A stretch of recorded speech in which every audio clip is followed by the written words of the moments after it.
me days to get this done. Come on. I'm gonna get through. You know what? Having this much fun is almost illegal. Jeez. There's not even a man in the room. Oh, Lord. Okay, I'm back for the middle process and playing with a little bit of clusters and a little bit of visual triangle in this layout 4.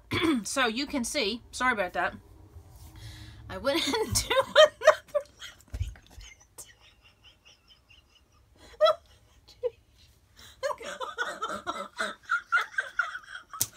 Oh, come on. Janet, you're never going to get this done. Oh, come on.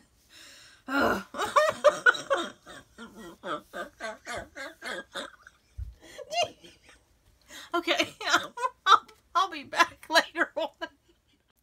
Okay, do you want to see that this monkey that has been on my brain that has caused me a laughing fit for the last 2 hours? It's this right here. Look at that. If you're a Gilmore Girl fan, you know what that's all about. But oh my goodness, is that not the cutest thing in the world? So yeah, just something silly just to tickle your funny bone. Yeah, so okay. Yeah. Just too funny.